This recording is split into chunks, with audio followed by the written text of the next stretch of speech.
maître de conférence en sciences de l'éducation et de l'information et de la communication, justement. Oui, c'est justement bien pour ça que c'est intéressant pour nous. Et elle dirige actuellement le master pratique numérique et éducation qui s'adresse justement à des enseignants en formation continue qui souhaitent développer une réflexion quant à une intégration du numérique dans leurs usages scolaires. Parmi d'autres choses, elle a coécrit avec Alexandra Sammer l'ouvrage « Sur quoi se fondent nos interprétations ?» à propos des images d'actualité, et elle est également co-directrice scientifique de la revue Hybride. On la laisse prendre la parole. Merci. C'est quoi pour vous la littérature numérique?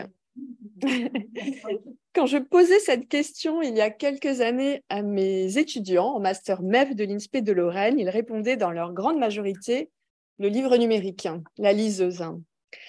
Le livre numérique sous sa forme homothétique faisait alors office de parangon de la littérature numérique. Aujourd'hui, face à la même question, les réponses fusent. Aux côtés de la lecture de livres sur liseuse figurent en bonne place les plateformes de webtoon, les sites de fanfiction, les livres audio, les œuvres d'auteurs sur les réseaux sociaux ou encore les feuilletons sur Wattpad. Cette cacophonie de formes littéraires numériques qui reflète la variété des pratiques lectoriales des futurs enseignants a de quoi donner le tournis. Servan Monjour parle de brouhaha pour désigner cette troisième génération de littérature numérique, conçue non pas par des universitaires pour des universitaires, mais par des kidam, pour des kidam, comme le dirait Anaïs Guillet. Une telle diversité de partis pris esthétiques, formels, techniques, suppose d'adopter en contexte de formation une approche très inclusive de ce qu'est la littérature numérique. Et pourtant, malgré ce vent de démocratisation et de popularisation qui souffle sur la littérature numérique, le fossé semble encore grand entre le rapport parfois étroit et décomplexé qu'entretiennent les jeunes adultes enseignants avec ces œuvres et la manière dont ils conçoivent les activités liées à la lecture et à la littérature en classe. L'étude des nouvelles formes littéraires numériques, selon l'expression de Nathalie Lasselle et Prune Liottier, peine à investir les salles de classe. Alors, je ne vais pas vous citer toutes les raisons, mais deux ou moins. Donc, les enseignants hésitent à faire entrer dans la salle de classe des œuvres non patrimoniales, ce dont on vient de parler à l'instant. Donc, je ne résiste pas à vous partager cette petite mésaventure arrivée à l'un de mes étudiants l'année dernière. Donc, c'est un enseignant de français qui avait réalisé son mémoire de master sur la réception par ses élèves de l'œuvre interactive Déprise de Serge Bouchardon.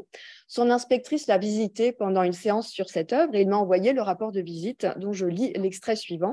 On peut, écrit l'inspectrice, mettre en question le choix de privilégier à cette période de l'année l'étude d'une œuvre de littérature numérique aux dépens d'une tragicomédie comme Le Cid de Pierre Corneille, pièce patrimoniale, dont l'étude risque fort d'être réduite à 2 petites semaines de cours. Donc, comment ne pas sentir dans ces propos l'opposition entre les cultures scolaires patrimoniales, dont l'emblème serait l'objet livre, et les cultures tournées vers le numérique, le multimédia. Une autre raison invoquée est bien sûr le manque de formation pour aider les enseignants à construire des outils didactiques et des pédagogies adaptées aux spécificités des œuvres littéraires numériques. Si les jeunes enseignants lisent de la littérature numérique pendant leur loisir, cela ne signifie pas pour autant qu'ils l'identifient comme un genre littéraire exploitable en classe, n'ayant jamais été amené à étudier son histoire, ses spécificités, ses procédés rhétoriques et sémiotiques. Donc dès lors, face aux enjeux que revêt l'introduction de la littérature numérique dans les usages scolaires, comment, par des actions de formation, les aider à franchir le pas et à mieux définir les contours liés à la didactisation des nouvelles formes littéraires numériques. Donc dans cette présentation, ce que je me propose de faire, c'est de revenir sur un patchwork d'enquête, d'expérimentation, de recherche-action que je mène depuis plusieurs années au sein de l'INSPE de Lorraine, en collaboration avec des étudiants de Master MEF du primaire et du secondaire dans le cadre de la formation initiale ou continue, dont on vient justement de parler à l'instant. Donc, ce colloque me donne l'occasion de rassembler un ensemble de constats, d'observations, de réflexions jusqu'ici éparses, éclatées, nées de mon implication dans la formation des enseignants à la littérature numérique. Donc, comme l'écrivent Bertrand Gervais, René Audet et Nathalie Lasselle, le contexte numérique a plus que jamais mis en lumière le rôle capital de la lecture entre la capacité fondamentale de lire des textes, celle de faire sens d'une œuvre littéraire et celle de se saisir des enjeux posés par des plateformes numériques, lesquelles accueillent nos interactions quotidiennes.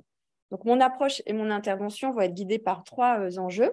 Sonder la culture littéraire numérique des enseignants de l'INSPE afin de mieux saisir leur rapport informel à la littérature numérique. Documenter la manière dont ils s'approprient en contexte de formation les œuvres littéraires numériques et se voient l'intégrer à leurs usages scolaires. Et enfin, questionner la manière dont les œuvres de littérature numérique peuvent contribuer à la formation à la culture numérique et au développement d'une posture critique. Une telle approche suppose d'enrichir le périmètre de la littératie médiatique multimodale d'une lecture critique des dispositifs de lecture et de publication. Elle implique d'initier les enseignants à l'interprétation des signes lisibles et expérimentables à la surface de l'écran, tout en les sensibilisant en parallèle aux enjeux de culture informationnelle, médiatique, technique que revêtent les dispositifs d'écriture numérique. Donc, la littérature numérique ne figure pas au programme de formation des enseignants de l'INSPE. Par contre, les INSPE intègrent dans leur curricula des formations aux usages du numérique et à l'éducation aux médias et à l'information. Donc, mon intervention s'inscrit dans ce cadre.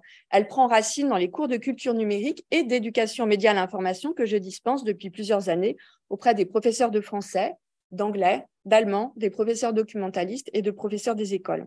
En tant que chercheuse en sciences de l'information et de la communication, j'ai développé des modules de formation qui s'appuient sur la lecture et l'interprétation de corpus d'œuvres littéraires numériques. Une telle proposition est radicalement différente des enseignements de culture numérique traditionnellement dispensés en INSPE, puisque ces derniers sont souvent axés sur la maîtrise manipulatoire des outils numériques. Donc, c'est pourquoi je ne vous cache pas que j'ai parfois l'impression de braconner sur les terres de l'INSPE en enseignant la littérature numérique là où on ne l'attend pas.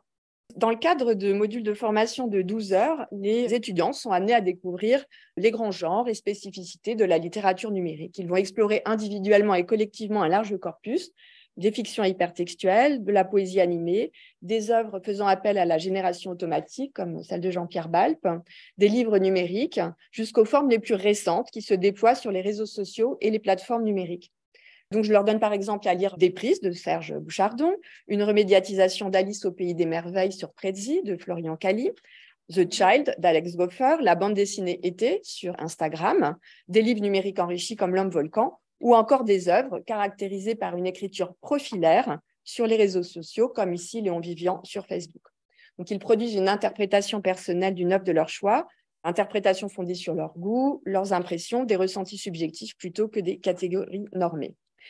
Et cette phase de découverte vise à les entraîner à l'interprétation des ressources sémiotiques multimodales en s'appuyant à la fois sur leur sensibilité de lecteur, mais aussi sur le développement de compétences en littératie numérique. Donc, mon regard n'est pas celui d'une didacticienne de la littérature, vous l'aurez compris, mais d'une enseignante chercheuse dont l'approche est ancrée dans les théories des sciences de l'information et de la communication. Dans mes travaux, j'articule une approche sémiotique critique qui prend en compte l'influence du support et du contexte de production sur le processus de création, avec une approche empirique qui utilise des méthodologies des sciences sociales, comme les questionnaires ou les entretiens. Donc, je suis particulièrement sensible aux conditions d'existence et de production des textes, aux dispositifs sociotechniques dans lesquels ils s'insèrent, ainsi qu'aux contextes culturels, idéologiques, économiques dans lesquels ils circulent. Donc, les travaux des écrits d'écran, comme le concept d'architecte de Jeanne Souchier, sont par exemple présentés aux étudiants pour les aider à comprendre les contraintes formelles imposées aux œuvres par le dispositif numérique. Si je prends un simple exemple sur lequel j'ai travaillé, celui de la bande dessinée numérique Été sur Instagram, ce qui m'intéresse, c'est la manière dont les codes sémiotiques croisent plusieurs registres, ceux de la bande dessinée, donc avec ses cases, ses bulles, ses codes graphiques, ceux du cinéma d'animation, grâce aux effets cinétiques et sonores qu'autorisent les outils de production d'Instagram, et ceux de la plateforme elle-même, avec ses formes modèles et ses cadres de l'écriture informatisée. Donc, le design du réseau social, l'esthétique de ses interfaces, l'ergonomie de ses pages écran, la grammaire gestuelle, jusqu'aux couches invisibles de médiation qui sont liées au calcul algorithmique, viennent réguler les conditions de l'expression tout en ouvrant évidemment aussi des possibles de l'écriture. Donc, par exemple, le nombre d'images par poste qui va limiter à 10 les cases de chaque épisode, ou encore l'affichage chronologique sur la page d'accueil du compte ETRT qui va prescrire un sens de lecture plutôt qu'un autre. Donc, loin de jouer un rôle neutre dans la diffusion des contenus, Instagram agit comme un dispositif, au sens où Michel Foucault l'entend. L'économie morale de la plateforme, les imaginaires, les représentations, les valeurs qu'elle véhicule interfèrent lors de la production et de la réception d'une production culturelle comme Été. Et c'est ce que j'essaie de véhiculer auprès des enseignants. Donc, dans un second temps, ils imaginent aussi en petits groupes des séquences qui s'appuient sur l'exploitation en classe d'œuvre. Donc, il y a là un véritable enjeu puisqu'il s'agit d'intégrer un nouvel objet d'enseignement dans la classe, mais ils peuvent s'en saisir dans un cadre rassurant qui est celui de la formation en INSPE. Et quand c'est possible, ces séquences se déploient sur des terrains scolaires et donc les retours font alors l'objet d'une analyse conjointe entre le chercheur et les praticiens. Ça peut être dans le cadre d'un mémoire de recherche ou alors d'un projet de recherche collaboratif. J'en parlerai d'ailleurs tout à l'heure quand j'évoquerai le projet Profil de fiction. Donc, si on dispose de données sur les cultures littéraires numériques juvéniles, c'est vrai qu'on sait encore peu de choses sur le rapport qu'entretiennent les enseignants avec la littérature numérique.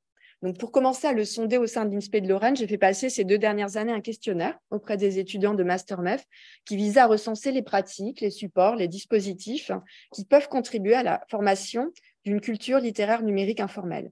Ces étudiants n'avaient pas pour la plupart suivi de formation en littérature numérique. Donc, sans surprise, les résultats laissent entrevoir les critiques habituelles adressées à la lecture numérique, l'inconfort d'une lecture sur écran qui vient entraver le processus de mémorisation des élèves, la non-pérennité des œuvres, et puis les futurs enseignants montrent aussi un attachement fort au papier que l'on peut palper, manipuler, alors que le livre numérique a tendance à être perçu comme un dispositif asensoriel. Cependant, des pratiques de lecture littéraire numérique se dessinent et celles-ci tendent à se concentrer, sans surprise peut-être ici aussi, sur 2 plateformes dominantes, Wattpad et Webtoon. Une future professeure des écoles déclare vouer un amour inconditionnel à la lecture de webtoon et de manga. C'est une chose qui la passionne, écrit-elle, et elle souhaite se battre pour que ces œuvres soient considérées comme des œuvres officielles. J'en ai eu beaucoup, des commentaires comme celui-là. Un deuxième étudiant explique que lire en numérique lui donne le sentiment de moins subir aussi la pression de l'objet livre, dont l'usage est sacralisé et institutionnalisé. Si la littérature numérique permet de sortir d'une vision élitiste de la culture littéraire, il n'est cependant pas toujours simple pour ces étudiants d'admettre ces pratiques de lecture considérées comme illégitimes en marge de l'institution. Donc, un futur enseignant d'histoire-géographie passionné de webtoon, avec qui j'ai pu m'entretenir après ce questionnaire, me demande: vous vous souvenez de la question que je vous avais posée au début de notre entretien, à savoir, est-ce que les mangas, manhwas, ça compte comme de la consommation littéraire numérique? Parce que souvent, on m'a dit, mais non, mais ça, ce n'est pas de la lecture, c'est de l'amusement. La lecture, c'est ouvrir Proust. Voilà, c'est lire Proust. Heureusement, ce stigmate, me dit-il, est en train de partir peu à peu. Donc, 75% des répondants déclarent ne pas avoir reçu de formation à la littérature numérique, ce qui n'est pas étonnant, alors que 60% jugent que ce serait utile pour diversifier leurs pratiques. Mais au fait, comment parler d'un objet littéraire que l'on ne connaît pas, que l'on n'a pas lu? C'est pour cette raison que le questionnaire proposait dans une dernière partie bonus 2 œuvres littéraires numériques à découvrir afin de voir si cette simple découverte pouvait transformer leur perception de la littérature numérique. Et là, en fait, les futurs professeurs des écoles étaient invités à les regarder, à les manipuler, à donner leur point de vue, et la plupart font part de leur surprise. Je n'avais jamais rien vu de tel.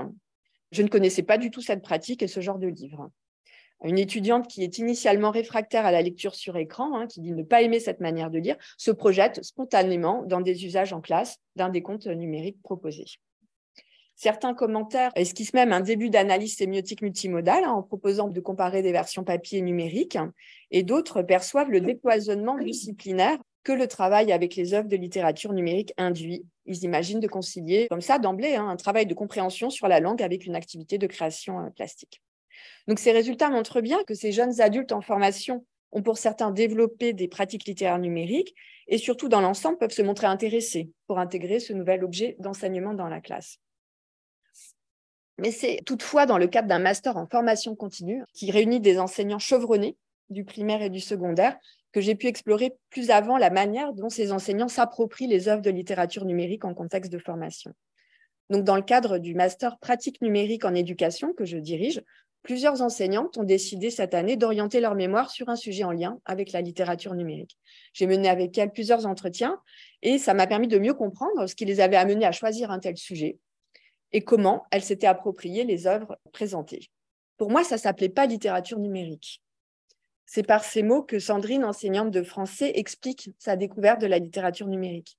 Si elle associe en amont de la formation le terme de littérature numérique à la lecture sur liseuse, la découverte d'un large corpus d'œuvres lui a permis, selon ses propos, de situer des pratiques de lecture préexistantes à l'intérieur d'un genre, d'une histoire littéraire qu'elle n'identifiait pas jusque-là. Donc, elle me donne, par exemple, l'exemple du profil de fiction Léon Vivian, auquel elle était abonnée. Je ne sais pas si vous connaissez ce profil de fiction. Donc, c'est une œuvre sur Facebook qui a été créée par le musée de la Grande Guerre de Meaux dans un but patrimonial, afin de mettre en valeur les archives photographiques du musée. L'œuvre repose sur une série de posts laissés par un profil fictif, donc qui est le poilu Léon Vivian, jusqu'au jour de sa mort en direct sur Facebook dans les tranchées. Donc, il n'a même pas le temps de terminer son dernier message. Ils arrivent. Et Sandrine n'avait en fait pas saisi qu'il s'agissait d'une œuvre fictionnelle. C'est-à-dire que l'homme Léon Vivian n'avait pas réellement existé et qu'il était un personnage imaginaire inventé par le musée. Et donc, ces propos soulignent aussi à quel point le travail d'explication, d'identification, de légitimation de ces œuvres est important pour des enseignants dans un contexte où l'institution ne les reconnaît pas. Apprendre qu'il existe autour de la littérature numérique un champ de recherche dynamique, hétéroclite, inscrit dans une histoire, les rassure quant à la légitimité de ces œuvres à pouvoir être abordées en classe. Démultiplication, nouvelles galaxies, constellations, bon, j'ai fait un petit peu de création numérique, littérature vivante.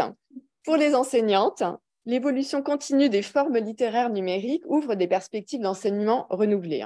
On constate un certain enthousiasme, évidemment, mais l'hétérogénéité des formes, des pratiques, des supports oblige à emprunter des chemins didactiques inconnus, non balisés.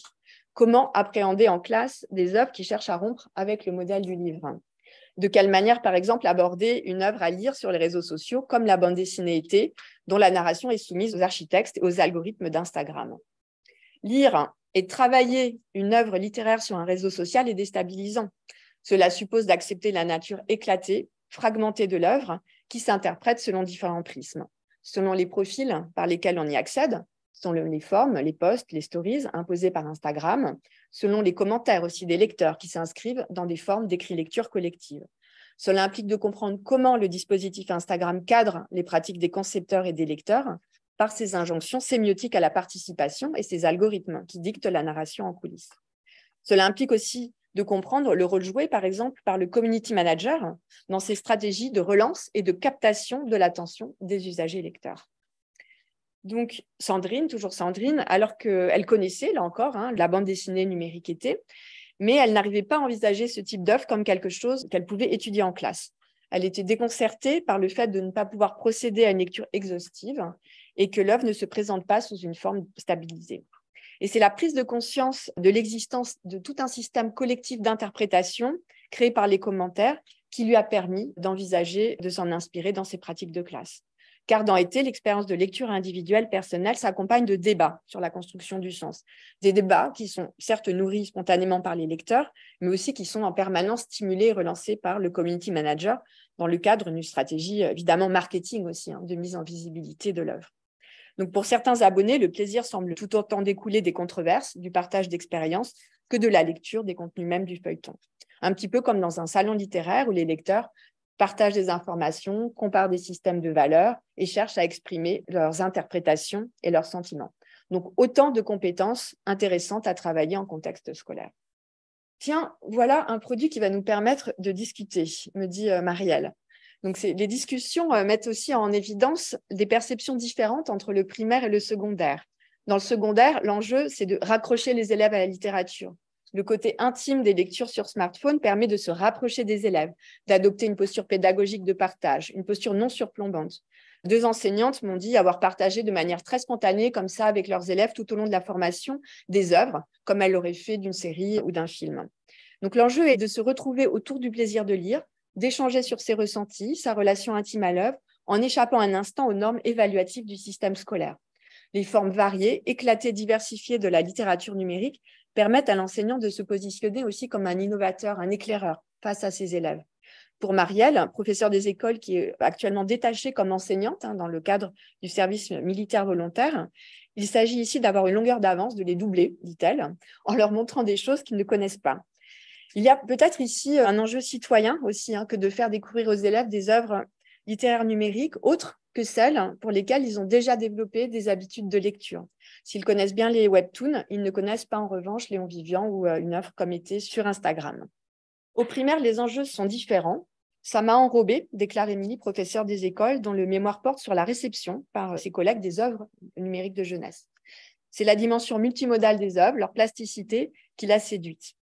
Donc personnellement, d'abord parce que la lecture de la bande dessinée numérique défilée, Falaina, encore elle, a constitué pour elle une expérience sensorielle durant laquelle elle dit s'être sentie enrobée, mais aussi en tant que professeure des écoles, car ces œuvres lui paraissent intéressantes pour travailler de manière pluridisciplinaire en croisant littératie, éducation artistique et culturelle et éducation aux arts littéraires numériques.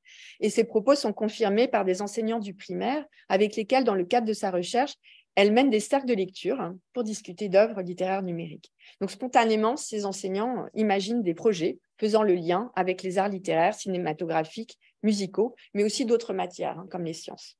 Donc, les premiers résultats de cette enquête menée par cette professeure des écoles montrent tout d'abord le besoin des enseignants d'acquérir du vocabulaire pour décrire les effets d'animation et de manipulation qu'ils voient à l'écran. Plusieurs reprises, ils demandent mais comment pourrait-on appeler ça? Comment on appelle ces métiers-là? Voilà, il y a beaucoup de questions en termes de vocabulaire. Ils se disent aussi frustrés de ne pas posséder des compétences techniques suffisantes pour créer par eux-mêmes, surtout quand certaines œuvres paraissent un petit peu artisanales, en fait, donc ça donne envie de créer par soi-même. Par ailleurs, leur conception de l'œuvre littéraire numérique reste avant tout conditionnée par l'objet scolaire, donc par des habitudes didactiques qui reposent sur des représentations du métier et des rituels. Donc, il s'agit plutôt de faire entrer la littérature numérique dans des usages préexistants que d'inventer de nouveaux usages. Par exemple, la lecture de livres numériques ne se conçoit pas indépendamment de son double papier. Et la littérature numérique est perçue plutôt soit comme une littérature récompense, donc à l'image d'un dessin animé que l'on va visionner en fin de séance pour récompenser les élèves d'avoir été assidus, ou alors comme une littérature un peu de transition qui va susciter l'intérêt en ramenant l'élève à la lecture, mais qui ne va pas en faire pour autant un réel lecteur. Donc, s'il se montre intéressé pour faire entrer la littérature numérique dans des usages préexistants, ces enseignants ont cependant des difficultés à s'en emparer pour élaborer une posture critique envers les médias et les dispositifs numériques, ce probablement par manque de formation. Et donc, ça m'amène à ma dernière partie. C'est une recherche-action que je mène avec des enseignants et qui cherchent à relier éducation aux médias et littérature numérique. Alors, comment enseigner la culture numérique avec la littérature numérique? Autrement dit, comment la littérature numérique peut-elle participer au développement d'une posture critique et distanciée envers les médias et les plateformes numériques et ainsi contribuer au projet d'éducation aux médias et à l'information? L'un des objectifs de la littérature numérique a toujours été d'être un cheval de Troie, de jouer un rôle d'agent infiltré, révélant de l'intérieur les coulisses des dispositifs numériques, pour attirer l'attention sur leurs contraintes socio-techniques et sensibiliser les publics à leurs enjeux sociopolitiques et industriels. Avec l'arrivée d'une troisième génération de littérature numérique, le développement d'une culture critique face à la standardisation et l'industrialisation du littéraire par des plateformes propriétaires apparaît, à mon sens, comme un enjeu fort de la construction d'une littératie et d'une citoyenneté numérique. L'axe éducatif du projet Profil de fiction auquel je participe, donc qui est un projet qui est porté par Alexandra Semmer, repose sur l'hypothèse que le travail sur un nouveau genre d'œuvres littéraires numériques, les profils de fiction sur les réseaux sociaux, peut sensibiliser les élèves au fonctionnement des plateformes numériques et serait donc particulièrement fécond pour relier littérature numérique et éducation aux médias. Qu'est-ce qu'un profil ? Par profil, on peut entendre en contexte numérique un ensemble d'informations décrivant certaines caractéristiques de l'utilisateur, telles que son pseudo, ses centres d'intérêt, ses habitudes, des textes et des images postées et affichées de manière plus ou moins visible et accessible. Le profil est également caractérisé par une liste d'amis ou d'abonnés, utilisateurs du même réseau social et qui sont détenteurs eux-mêmes d'un profil sur ce réseau social. Pour Louise Merzot, dans sa forme actuelle, le profil relève de deux paradigmes. L'un documentaire, l'autre communicationnel. Il est le point d'articulation entre des collections de ressources, des textes, des photos, des vidéos, des sons et des dynamiques relationnelles, des actions, des liaisons, des évaluations. Et chacun des deux systèmes entretient l'autre. Donc, les règles de fonctionnement des réseaux sociaux encouragent les utilisateurs à créer des profils les plus proches possibles d'une identité réelle, entre guillemets. Certains résistent toutefois à cette injonction à la transparence et détournent le règlement, alors parfois à des fins de manipulation et de tromperie, mais parfois à des fins créatives et artistiques, en proposant un pacte de feintise ludique partagé entre usagers. Croisant art visuel et écriture d'invention au sein d'une forme multimodale calquée sur les formats imposés par la plateforme, de nombreuses incarnations mémoriales ou octoriales ont vu le jour. Alors, je vous ai montré tout à l'heure les posts laissés par le poilu Léon Vivian sur Facebook, qui raconte de son point de vue certains épisodes de l'histoire de la Première Guerre mondiale. Donc, il y a aussi sur Instagram le récit d'Abdou Diouf 1993, qui relate le périple d'un migrant quittant Dakar pour rejoindre l'Europe. Mais Abdou Diouf est en réalité un personnage fictif, inventé par une agence de communication pour promouvoir un festival international consacré à la photographie. Une journaliste du Huffington Post s'est d'ailleurs fait prendre au piège en écrivant un article consacré au périple de ce migrant et a dû ensuite produire un rectificatif. Dans d'autres cas, le profil est créé à partir d'une personne réelle, mais défunte, sur la base de documents d'archives collectés. Donc, certains sont même joués par des acteurs professionnels en collaboration avec des équipes de tournage. Eva Stories, je ne sais pas si vous connaissez, est l'une de ses œuvres qui a connu, donc en anglais, qui a connu un grand succès sur Instagram. C'est un profil de fiction qui relate les derniers mois de la vie d'Eva Ayman, adolescente juive hongroise, morte durant la Seconde Guerre mondiale et déportée dans un camp de concentration nazi. Le conte aussi, Ich bin Sophie Scholl, pareil, je ne sais pas si vous le connaissez, mais quant à lui en scène, à la manière d'un journal quotidien, les 10 derniers mois de la vie de la résistante allemande Sophie Scholl au sein du mouvement de la Rose Blanche. Sa vie est décrite poste après poste, du 1er mai au 22 février 1943, date à laquelle elle est exécutée par les nazis. C'est d'ailleurs un profil que je ne connaissais pas et que j'ai découvert grâce à une enseignante d'allemand. On cherchait des œuvres de littérature numérique en allemand. Alors, Louise Merzot estime que ce n'est pas un hasard si ce genre de structures profilaires sont de plus en plus souvent convoquées pour porter des actions commémoratives, patrimoniales ou culturelles. Sur un réseau social, ce qu'elle nomme les fictions archivales crée un espace de jeu entre internautes qui réactivent dans le présent du social un passé qui les concerne et qui les définit collectivement. L'intérêt réside dans l'hybridation de la fiction et de la documentation, le profil servant de support à la redocumentarisation d'archives. Certains usagers entrent dans le jeu, font comme s'ils vivaient en 1914 ou durant la Seconde Guerre mondiale et conversent donc avec ces profils, discutant par exemple avec Sophie Scholl de sa vie amoureuse ou la mettant en garde contre les dangers qu'elle encourt. D'autres gardent une distance, mais postent des commentaires qui permettent de réactiver cette mémoire collective en partageant par exemple des souvenirs de famille. Ou alors, d'autres encore critiquent les procédés narratifs mis en place par les concepteurs quand ces derniers ne respectent pas certaines vérités historiques. Cette année, un petit groupe pluridisciplinaire d'étudiants de l'INSPE a été ainsi amené à réfléchir à la manière dont les profils de fiction numérique pourraient être investis dans des situations d'éducation aux médias et à l'information. Leur ont été présentés les profils de fiction précédemment cités, à visée patrimoniale, mémorielle ou citoyenne, ainsi que des profils de fiction à visée plus littéraire, relevant de l'autofiction ou de la dystopie, comme les nouvelles de la colonie, par exemple. Et leur ont été soumis en parallèle différents textes et articles scientifiques, leur permettant de mieux saisir le concept d'identité numérique et le fait que sur les réseaux sociaux, toute écriture s'appuie nécessairement sur une énonciation polyphonique. Donc, comme on l'a vu dans le cas d'été, le réseau social participe aussi de la narration et de l'écriture du profil, par ses cadres éditoriaux, par ses formats contraints, par ses injonctions à la participation et à l'expression. Donc, il y participe au même titre que l'auteur, ou les auteurs, parfois ce sont plusieurs auteurs qui rédigent un même profil, ou que les lecteurs, bien sûr, dont les commentaires réactualisent en permanence les contours de l'œuvre. Donc, le profil prend vie, non seulement grâce aux traces qu'il laisse, mais aussi grâce aux traces de réception que sa présence sollicitante ne cesse de susciter. Contrairement aux œuvres de littérature numérique de première ou deuxième génération qui, bien souvent, je l'ai constaté, déstabilisent tout de même les enseignants, ces œuvres profilaires placent d'emblée.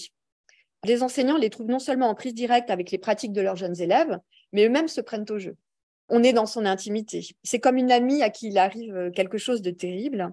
En lisant ces publications, on a l'impression de connaître personnellement ce personnage et on finit par s'y attacher comme une amie ou notre influenceur préféré. Il est vrai que les profils d'Eva Stories et de Ich bin Sophie Scholl agissent et parlent comme si les jeunes filles vivaient à l'époque contemporaine. Elles ont un smartphone, un accès à Internet et un compte sur un réseau social Instagram qu'elles alimentent quotidiennement. Et ce, même si le régime nazi les surveille ou si elles montent dans un wagon de déportation. Par ailleurs, ces œuvres portent en elles des valeurs éducatives. Elles ont été conçues pour sensibiliser des jeunes publics à des causes, à des passés sensibles, comme la Shoah, le nazisme. Elles posent également la question de la liberté d'expression, en permettant de comparer la censure au temps du nazisme et la censure à l'époque contemporaine. Ich bin Sophie Scholl a été diffusée pendant une période de confinement, et donc il y a énormément de commentaires qui comparent la liberté d'expression au temps du nazisme et au temps du Covid. Je vous laisse imaginer les débats qui ont eu lieu. Enfin, ce sont des œuvres qui sollicitent une participation active du lecteur, où donc la capacité de feintise ludique est sans cesse engagée. Et d'ailleurs, à ce sujet, les enseignants soulèvent assez rapidement la question de l'éthique. Utiliser un faux profil pour expliquer une réalité historique, est-ce bien éthique ?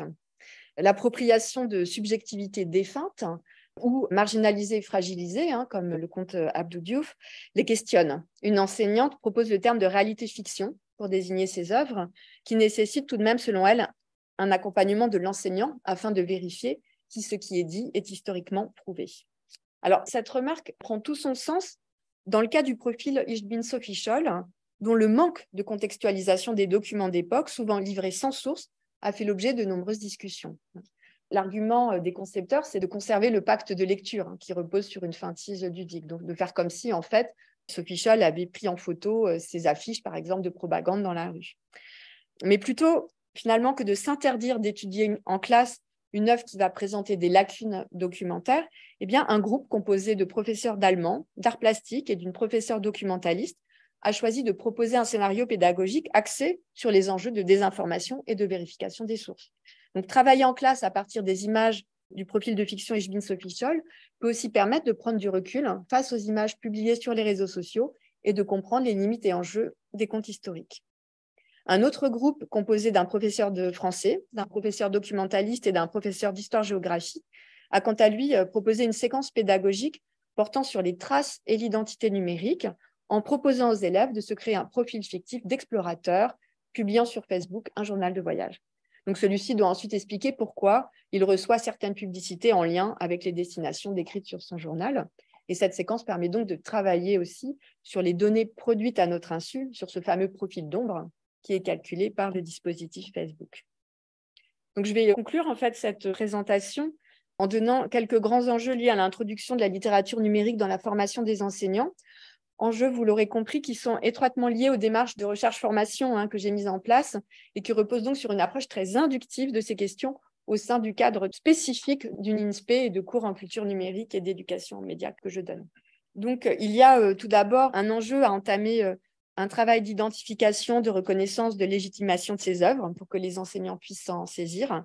Et donc, collaboration à inventer entre chercheurs, éducation nationale, enseignants, éditeurs, pour que des œuvres canons, dans les deux sens du terme, puissent être facilement accessibles et appropriables en différents contextes pédagogiques. Les enseignants manifestent le besoin de lieux ressources, donc à l'instar du site québécois Labyrinthe, qui propose des exemples de transposition didactique à partir d'œuvres littéraires sélectionnées. Donc, le fait que les œuvres littéraires numériques soient éclatées en différents lieux, supports, plateformes, souvent non visibles et non pérennes, et qu'elles ne soient pas institutionnellement reconnues est pour l'heure un vrai frein à leur exploitation.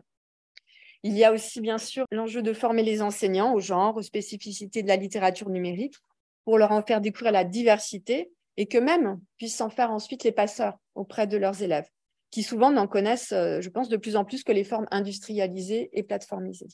Donc, cette formation passe par la découverte de corpus variés, d'objets limites, expérimentaux, méconnus, non commerciaux, tout autant que d'œuvres faisant l'objet de pratiques culturelles massives, commerciales, industrielles. Les deux me paraissent intéressantes à concilier. Cela nécessite de laisser aux enseignants le temps de se les approprier par des lectures subjectives, de les aider à trouver les mots, le vocabulaire adéquat pour décrire ce qu'ils voient, ressentent, comprennent, interprètent, qu'ils se fassent confiance en fait. Et à cet égard, la forme club de lecture numérique a été mise en place par l'une de mes étudiantes selon une idée que j'avoue avoir empruntée à Nathalie Lasselle et Eleonora Acera, mais fait ses preuves et est intéressante en ce que les enseignants participants envisagent de la reproduire à la fois à l'école avec leurs élèves, sous la forme d'un travail d'interprétation collectif régulier, mais aussi entre eux, entre pairs, puisqu'ils voient là aussi un lieu de mutualisation des pratiques. C'est enfin une littérature qui, pour moi, dans le cadre précis évidemment de ma pratique d'enseignement, permet d'aborder des questions de culture numérique, d'éducation aux médias, par des approches incarnées, sensibles, culturelles, ce qui permet de dépasser l'approche par les outils technocentrés souvent pratiqués dans la formation des enseignants. Et on voit bien dans l'exemple donné du projet Profil de fiction comment on gagne à dépasser des cloisonnements disciplinaires pour initier des projets pédagogiques à la croisée de différents enjeux didactiques, littéraires, culturels, techniques. Donc, ce projet qui n'en est qu'à ses prémices me permettra, je l'espère, de mieux documenter à partir de ce genre précis les profils de fiction, la manière dont les enseignants imaginent des formes didactiques reliant littérature numérique et éducation aux médias, Mais il comporte aussi un autre volet, ludopédagogique, dont je ne résiste pas à vous esquisser très brièvement les contours. Donc, c'est ma petite minute de pub. Parce qu'en fait, depuis 3 ans, je développe au sein du Master Pratique numérique en éducation un module en ludopédagogie qui amène un groupe d'enseignants du primaire et du secondaire à concevoir, sous la houlette de chercheurs et de spécialistes du jeu et de game design, un jeu qui relie une question de recherche à des enjeux d'éducation aux médias et à l'information. Et donc, dans le cadre d'un projet sur l'interprétation des images chocs que j'ai dirigé à l'INSPE de Lorraine, un premier jeu vient de paraître la semaine dernière aux éditions Hachette Éducation. Ce jeu s'appelle Semiocity et sa conception s'est faite de manière vraiment très, très inductive, c'est-à-dire pas à pas dans un va-et-vient entre lecture scientifique, expérimentation de terrain et prototypage avec les enseignants. Donc, ce n'est pas Hachette Éducation qui nous a passé une commande, c'est vraiment nous qui avons construit au sein de l'INSPE une proposition qui, par un joli concours de circonstances, avons été amenés à pouvoir l'éditer chez eux. Tout un guide. Et tout un guide également. Ce n'est pas juste de faire un jeu, mais également de le relier à des questionnements scientifiques à travers un livret pédagogique qu'on a rédigé. Et donc, si ce premier jeu reliait une approche en sémiotique sociale à des enjeux d'éducation à l'image, eh bien, dans le cadre du projet Profil de fiction, il s'agira, je l'espère, de s'appuyer sur la compréhension des spécificités des profils de fiction pour aborder avec des collégiens et des lycéens des questions d'identité, de traces numériques, au cœur des enjeux d'éducation aux médias et aux plateformes numériques. Mon intuition, c'est que c'est peut-être aussi par le biais de tels dispositifs ludiques, co-créés en fait entre des chercheurs, des enseignants, qui relient la littérature numérique à des questionnements transversaux, non disciplinaires, que celle-ci pourrait aussi s'implanter dans les pratiques de classe. Bon, c'est peut-être utopique, mais c'est mon projet des 2 prochaines années. Voilà. Merci.